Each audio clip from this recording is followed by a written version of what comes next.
You know, Angela, one of the most absolute more common questions that we get, not once a day, not twice a day, but multiple times a day is, do I mulch? When do I mulch? What do I mulch with? How much do I mulch? So I thought it would be really important today for us to talk about some of our favorites, why and how. Right. Okay? Let's kind of start with the why do we mulch. I think that's perfect. Because mulching does a lot for us on the Gulf, especially on the Gulf Coast, Right. on particular soils. Mulching is going to give us weed suppression, which is something all Huge. gardeners are looking for, no Yes. matter what. No matter what you grow, no matter what your gardening style is, we have to manage weeds, and that's one of the top ones. Right. Then we live on the Gulf Coast where we have this drought deluge cycle with our rainfall. And so mulches help soil moderate that as well. So when it's hot, any irrigation or supplemental water that we do, there's less evaporation. It's really good at maintaining that, and it's good about helping us even out or moderate soil temperature so that we don't have really big swings in that temperature as well.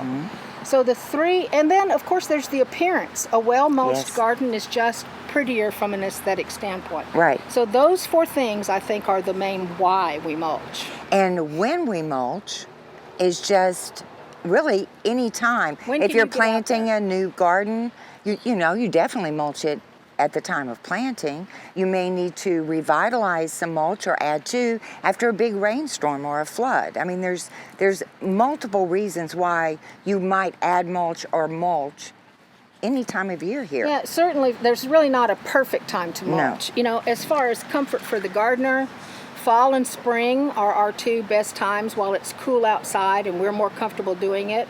If you have a big garden to mulch, that can be kind of a hot, tired chore. So, Right. we have to keep that in mind.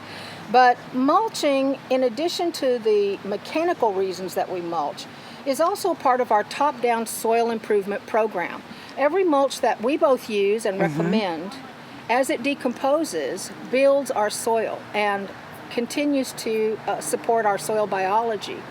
And so keeping that mulch Right. refreshed on a regular basis is important.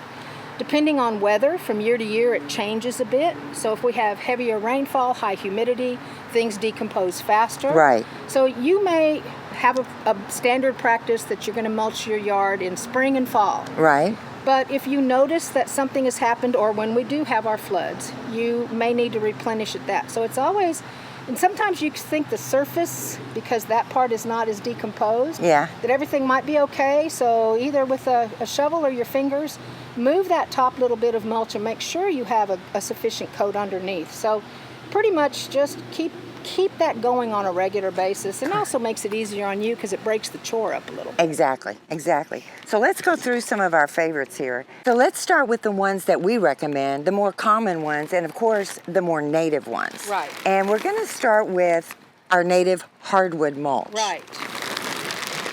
So And let's, the key word being native and understanding particularly what this is made up of. right, So native hardwood mulch is ground from 4-inch and down size material that's still living wood. That's Right. important. And it includes everything, including the small twigs and leaves, which are full of nutrition. Yes. In addition to being, and you see this beautiful dark Ain't it gorgeous? color. It smells wonderful. It really looks good throughout yes, the garden. yep, it's gorgeous. And it's pretty much suitable anywhere in your garden. It is, There's really nothing I wouldn't put it under. I just love this texture. Yep. So the next is pine, and of course, there's plenty of pine. There is plenty of pine. And this is actually one that has been already locally sourced, Yes. first of all, and has been partially composted partially already. composted, right. So that's very important too. It And- is. And to a certain extent, which mulch you choose, some of it has to do with your own personal preference. How beautiful is that? So again, this is that beautiful chocolate brown. You know, somebody always told me you should judge your mulches by your chocolate bars. So you have your 70% and you have your 65%. You're making me hungry. But it is this beautiful chocolatey color. It has a wonderful texture and again, a very nice smell to it. It lays down very well It does. under everything. And this is also something that we kind of use when you're looking for that sort of woodland plants. Exactly. They do very well with that. And then, of course, we've got the compost complete. Right. Now, I like to also recommend this to people whose HOAs insist upon black mulch. Dark, yes. So this would be an answer Right. that would actually be beneficial to the soil Yes. at the same time, not those black dyed mulches. No, we want to steer clear of any dyed mulches. Even though many of them say they use vegetable dyes, we can see that it has an effect on the health of the plants and a negative effect on the health. And not only that, but if you look at that closely, oftentimes it's literally ground up pallet wood. Right, it is. It is not. There's nothing nutritional in No. it at all. And this is beautifully nutritional. This is going to support soil biology. Mm-hmm. You know, for a long time, I pretty much stuck with the pine bark and hardwood mulches. But when I started getting very heavy into edible landscaping, this is a really good mulch for your vegetables, mostly because of the texture and the fact that it's constantly replenishing your soil. Right. And then with all of these, a very good practice, no matter what you choose as your top appearance layer, is to put down at least an inch of the compost first, count it in your mulching layer, and then if you're looking for 2 to 3 inches, make that up with the second layers.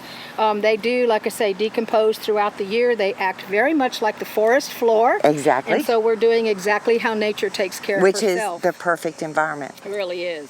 You know, we talked about the the hardwood mulch and the pine mulch. Those Right. are the more traditionally Yes. used products. Compost should be, and Should be. hopefully from this point forward will be. Right. But one of my favorites, but often considered a trash in the yard, Yes, is pine straw. correct. So we have pine needles, plentiful pine needles. So if you live in a new area where they've totally taken all your trees away, Right. you can see this is very heavily compressed. Yes. So it is deceiving in appearance, and that this covers up to and a little over 100 square feet at 3 inches depth. Right. So it is very economical. Yes. I love pine straw. You know, I think that people's biggest complaint about it is when they first put it down, it's very fluffy.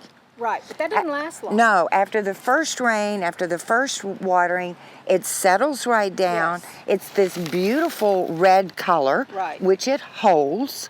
It just lights the bed up. You know, and the other thing too is, as a New Mexico kid, when the sun hits this, Yeah. it smells This smells, wonderful. it does. And how clean is this? It's You know, very clean, and there are some other things about this that make it a superior mulch, in my opinion. As I said, like you say, once this is very compressed, when you get it out, it will fluff up when you first put it Right. out. It does not blow away because Nope. as it settles, these needles lock together Yes. and they stay. But even though it's going to settle down somewhat, this remains airy and Yes. light. So one of the ways it works with weed suppression is that, you know, even if you keep your garden completely free of weeds, birds and the wind are going to bring them in. When they fall on this, they don't reach the ground. no, they don't. They sort of just settle down in here someplace. With rainfall, they'll Yep. germinate and die before they ever get a chance to set any roots in. I'm so glad you brought that up, because I have never used a product ever so effective against weed control. Because if the weeds try to grow up through this, they literally pull themselves out of the ground. Yeah, they really do. They're It's almost on amazing. top of the ground. Even nutgrass, the Right. dreaded nutgrass. Yes. And you know, unless you're buying the products like we sell here, or know exactly where your vendor gets his products, you could be bringing even more weeds into your yard with the improper use of mulch. You really can, and there's very little chance of that with this. Yes. And you know, some other good things about it is it makes a great hiding place for all the beneficial insects in the landscape.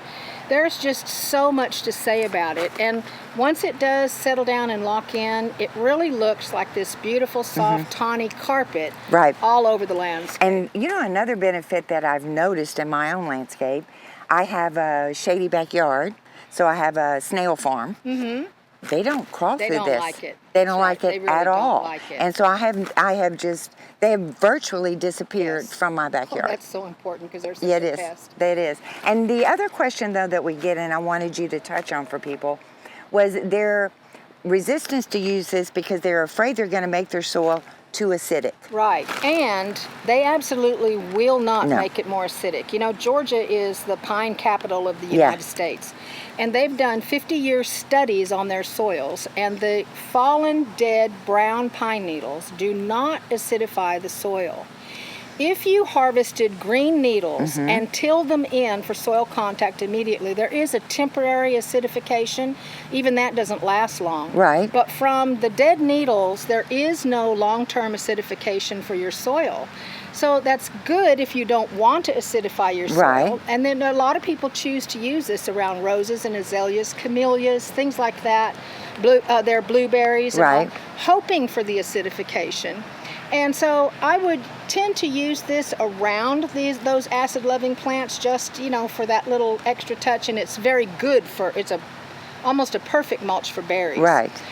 But don't count on that for your acidification. No. You're going to have to address that a different way. Right. Right. And you know, we have those plants that we love to grow that don't necessarily love our climate, Right. not happy with the rain and the Yes. humidity. So there is an answer to that as well. There sure is. And it is our dear friend, Expanded Yes. Shale. You know, you almost can't garden without this once you start using it. Right. I think I'm like the Pied Piper of Expanded Shale, and I'm forever mentioning this as a solution to various things in the landscape. Well, and it's in Arborgate Soil Complete. It's Right. it's in the Compost Complete. It's such an important element for us. You know, as far, and it's in your soils because this will maintain permanently the pore space that is so important in our soils. You know, the soils that have about 25% pore space do the best as far as managing drainage Right. and oxygen exchange. But this Expanded Shale, when you love to grow containerized succulents, or even in the ground, Right. but your containerized succulents, this makes the perfect top coat for them. It's not a heavy rock, so it doesn't get in your way when you need to repot. Right. It keeps the water from their, splashing up Right. on them, which they like. And there are a lot of herbs that do not like to have their foliage wet. Lavenders and things like that. Rosemary. That don't like it. Rosemary. So this makes a wonderful top coat.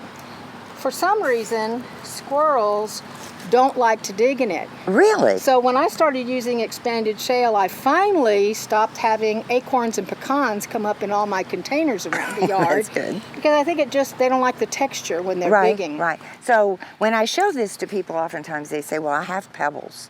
Right. Why isn't this the same? And, it can be used the same way. As Right, far but as the isn't pebbles, this like the air but heat it treated? is- It is. As far as working it into, as a top coat, they could be could used do it. interchangeably. But in the soil, that is the point of this, that it absorbs many times its own weight in water. Right. It provides a really good, safe place for microbes to hide and stay healthy when we have fluctuations in temperature and moisture. So Expanded Shale is just wonderful for everything. And for houseplant growers Yes. who are constantly fighting those little fungal gnats, Yeah. the problem is that they live in that top few inches of moist soil. So if you'll get in the habit of top dressing all of your houseplants with the Expanded Shale, you'll also defeat those fungus gnats. What an amazing tip. That's awesome. It's great stuff. Yep. Well, thank you, Angela. You bet.